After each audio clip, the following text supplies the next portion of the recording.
College football nerds here talking Arkansas and Texas. We really wanted to touch on this game. Not only is it an interesting, just kind of old school Big 8, SEC, Big 12 kind of just matchup.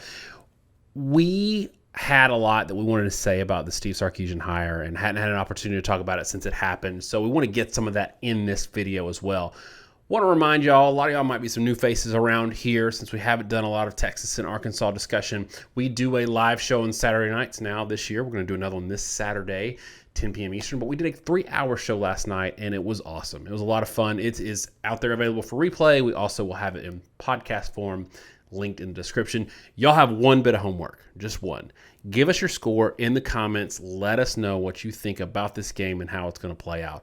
All right, Josh, just really quick on the Sarkisian hire. I was super high on it. You were super high on it. We were kind of killed on Twitter a little bit for how high we were on this hire. I said, even if Urban Meyer was still available, this was my favorite hire for Texas for a lot of reasons. Even over a Meyer, over anybody else that might have been available. I was really excited for this hire for a lot of reasons. But one, I think that you've got to have an offensive-minded guy in the Big 12. I think that, Iowa State with a great defense has slowed down Oklahoma a little bit, but there's a ceiling there. They're not going to win anything of note, I don't think, because I don't trust their offense. I love what Sark brings to the table in that regard, and I think he can get a lot out of the offensive players, even while they're a little bit lacking in terms of pure, raw, 5-star skill player talent, in terms of schematically putting guys in good positions to score, and that's what they didn't have with Herman. So that's my bit. I don't expect them to be world beaters this year, although they looked pretty good last week. I think next year is where they really move and mature into that next step. Wanted to get that out there. But on this game specifically, a lot of Texas fans might not know about Arkansas and the DNA since Pittman's come along that's changed up a little bit. You had a really good point in kind of our pregame discussion here about matchups and what you're going to get from Arkansas. Talk a little bit about that and why in this game we maybe shouldn't expect for Texas to just run away with it. The first thing I'll touch on is the Rice game, particularly for Texas fans that didn't watch it. It's easy to look at that and see that Rice was leading Arkansas in the half and think, well, Arkansas must be terrible and playing poorly. Well, they were playing really poorly in the first half, but it wasn't that Arkansas was terrible. They just were playing really badly, and they kind of got their act together in the second half. They fumbled the ball, I think, 3 times in the game. They had thrown an interception, and when they kind of stopped screwing up, they did bury Rice, and it looked like KJ Jefferson kind of had to wake up and shake off the cobwebs from the offseason. So I wouldn't read too much into that score. The end of the game, Arkansas was really dominating Rice. It just, opening game, and it really felt like a game that's probably not going to be much of an indication of the Arkansas you're going to get this week. The other thing is more of a reflection of what they were last year. So Arkansas does return a lot of starters, 8 on offense, 9 on defense, at least theoretically. And last year they were very up and down. The big deal was they beat Mississippi State in week 2 after Mississippi State had just beaten LSU in week 1, and everybody thought that was a big deal. Tended to turn out to be something that wasn't so significant. They only ended up winning 3 games. But the games they lost varied in how they lost and how badly. Like, they lost to Auburn 30-28 and probably really shouldn't have lost to Auburn. There's sort of a screw up in that game that allowed Auburn to walk away with a win when it should have been a turnover that would have gone to Arkansas and actually would have just straight up given them the win in the game. But there were some other teams, namely Florida and Alabama, that just clean ran them out of the stadium. And it's easy to say, well, Alabama's Alabama and Florida's Florida, and I get that. But Florida struggled to pull away from a lot of teams because they defensively weren't particularly good. And Arkansas, for most of the season, was a team that was holding people under 30 points. LSU was a really terrible defense last year, but they became a pretty good team late in the season. And offensively, they were always really good. And, Arkansas lost to them 24-27. And, Texas A&M was 42-31, but it was a pretty tight game. They held Ole Miss to only 21 points, and Ole Miss was an awesome offense last year. Pretty consistently, what I saw was if you tried to just like win the game by either one, outpowering Arkansas, or two, hoping Arkansas would bust, it didn't really go anywhere. Arkansas was super sound defensively, and they were really like solid blue collar defense that was hard to just pound the rock on and run off the field. The linebacking core in particular, not super athletic, but super sound, I would say. That's another thing, by the way, in the Rice game. They actually had 3 linebackers in and out from suspensions and whatnot. Well, one of their linebackers will miss the first half of the Texas game. And that's probably going to be something that's going to be hard for Arkansas, but they'll, I don't know that it's detrimental. So with Texas in this game, long story short, and now to set up the rest of the discussion, my question is Texas the right fit for a team that's going to blow out in Arkansas? If what Arkansas struggled with was the athleticism that Florida and Alabama brought to the board, their explosiveness with really high-level downfield receivers, is that going to be a good fit for a Texas team that, when I watched the Louisiana game, yes, they were dominant, but they were dominant by being really, really physical. And look, I think Whittington is a growing star. I thought Bijan Robinson was already clearly a star in that game. But they were just running through guys and running over guys, and it was super impressive. But this Arkansas team, I don't think is the team that you beat by doing that. The way you beat Arkansas is by outrunning them, not running them over. I don't know how much of a good fit that is from a matchup perspective if you're Texas, or how much that's going to be able to translate in this particular game. Yeah, and I think that's something that Texas fans need to realize or think about, at least, is it's not just whether or not you can win a game or a better team. It is those matchups and the DNA of the two teams that are, how you go about winning a game or how you go about, defending a team. And you're right about the skill players from like a Florida or an Alabama. They were just outmatched. They weren't out schemed so much, which I think is obviously an advantage that Steve Sarkisian would have, that he brings to the table. I will say he's faced Arkansas. So even though these are, an out-of-conference matchup, he faced them in the last regular season game for Alabama last year. So he's done a lot of homework on this team. He does understand the DNA and how to exploit some of those weak points. I would say that I'm a little more concerned. So for me, I don't know that Texas is just going to come out and out-athlete Arkansas. But when you look at KJ Jefferson, who had a really good day on the ground, running the ball, throwing the ball 6.1 yards per attempt against Rice is terrible. Like that is a major concern, because with Texas, while they're still getting their sea legs offensively and still probably getting comfortable in this scheme, over the course of the entirety of Herman being there, when they were healthy, they were pretty good defense. And they do recruit at a pretty decent clip. So this ain't Rice. This is Texas. And if you're putting up a 6.1 with 1 touchdown and 1 interception versus Rice, that concerns me. And yes, you can say, well, KJ Jefferson put up, 9.9 yards per carry, and then you've got, another 100-yard back. But overall, rushing the ball, you only got 5.6 yards per attempt. So this is all pretty concerning for me, given that Rice is not even on the level of the G5 opponent that we saw in Louisiana that Texas played. So could you see a path for still a pretty significant margin of victory, even though this isn't Texas's, Texas having a big win DNA is more kind of out physicaling you, and Arkansas don't play that.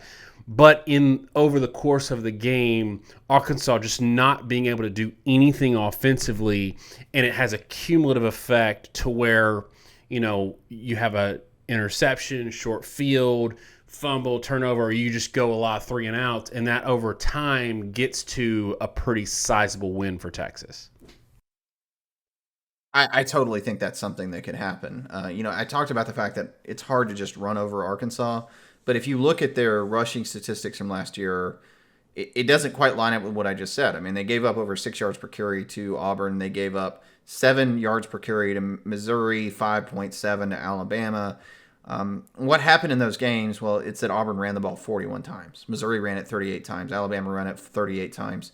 Teams that just piled up carry after carry on Arkansas, at the end of the game, they gave up 11 touchdowns in 2 games. And I think it was they just kind of got beat up and overwhelmed, and their offense really struggled at times, like the Alabama game where they were kind of quick in and out.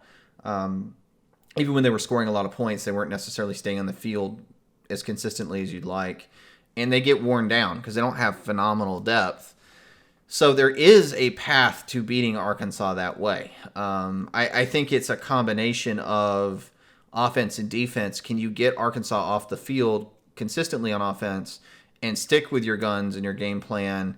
Keep moving the ball. Maybe you get 40 yards. You end up punting. They get it on their 5. They punt to the 50, and then you march it down and get a touchdown. And you do that over and over enough in a game, and the defense tends to break. So that is definitely a possibility in this game, is something that can happen.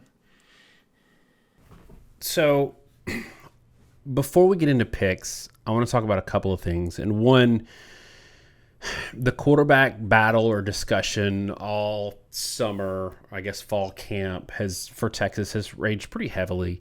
And we kind of saw that Hudson Card was the guy in this game.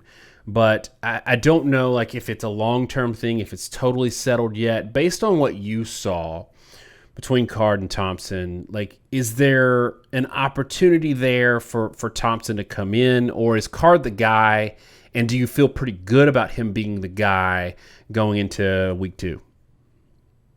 I think it's more than likely that he's the guy going into week 2. And I saw really good things from him, but I kind of want to reserve a little bit of judgment because it is Louisiana. Second thing is, both of us, if you listen to the tenor and the undercurrent of what we're saying so far, I think we're going to pick a pretty sizable win for Texas, at least comfortable.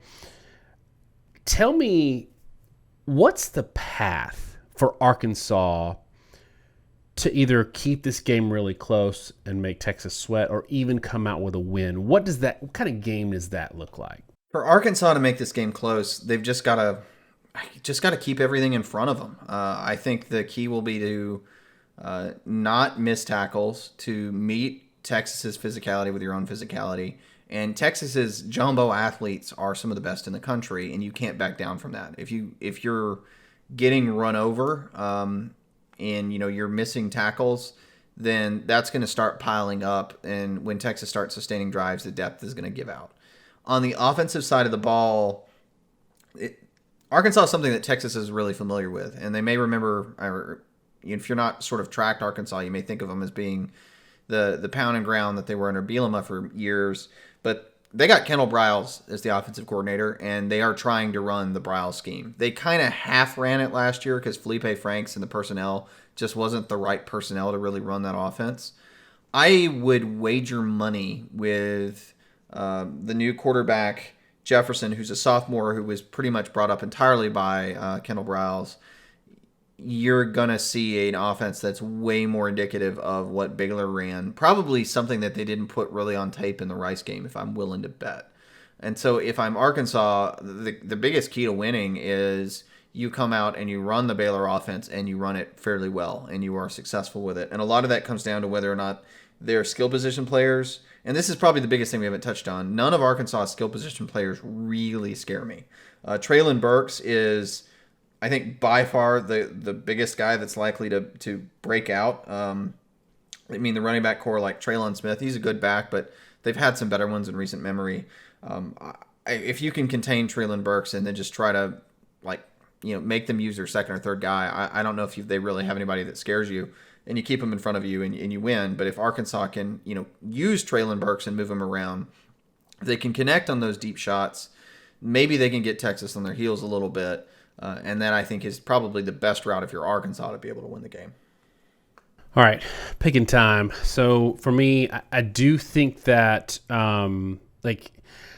I think that Arkansas is probably going to need another year this year of maturation, especially at quarterback and skill position. There's a lot to learn there still. I think Pittman is getting Arkansas to a better place than where he found it, for sure. But given the deficiencies in talent and just kind of what they're working with right now from a recruiting standpoint, it's going to take more time. And I think that a lot of what Sarkisian brought to the table was being able to tweak a few things on an existing sort of already talented, athletic, environment that he walked into.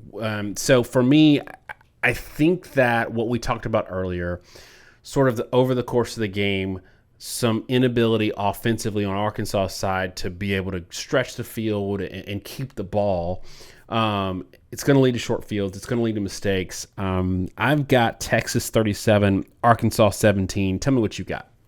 So for all that discussion, I actually think this is a tight game. The biggest thing I'll lead with is Grant Morgan is the NCAA leader in tackles, and he was ejected early in the first quarter of the Rice game. And I think that really threw off Arkansas kind of early, especially midway through the game when he was out. Let Rice put up some points, and that's why they lost the lead briefly. I think we're going to see a much better Arkansas team than people are anticipating. I don't think they're going to be a phenomenal football team, but I think they'll be a lot better. I still have Texas winning, but I have them winning 30-27. I think this is going to be a tight game. I think this is a really bad matchup for Texas.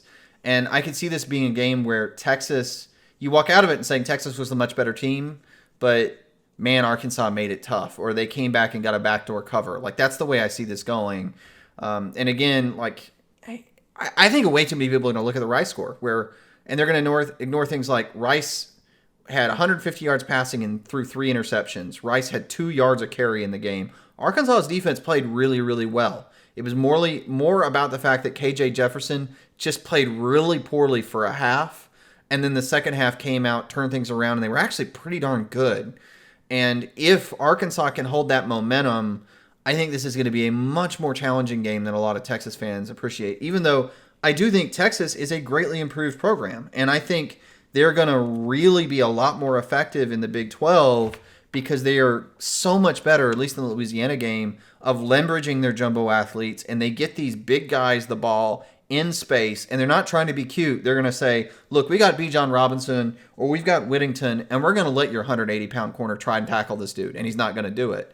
That's going to work for them most of the year. This is just not the team that's built to do that. And really, Arkansas, in many ways, Iowa State is the only team that I think is built in a similar profile. Not saying they're as good as Iowa State, but it's really the only team that's kind of built like them in the Big 12. So I think it's kind of a uniquely difficult matchup for Texas, and it's going to cause this to be a much closer game than I think anywhere near the overall quality level of these two teams would normally require. All right, y'all, that's it for us on this one. Let us know where we were right, where we were wrong. Get at us in the comments. Give us your score.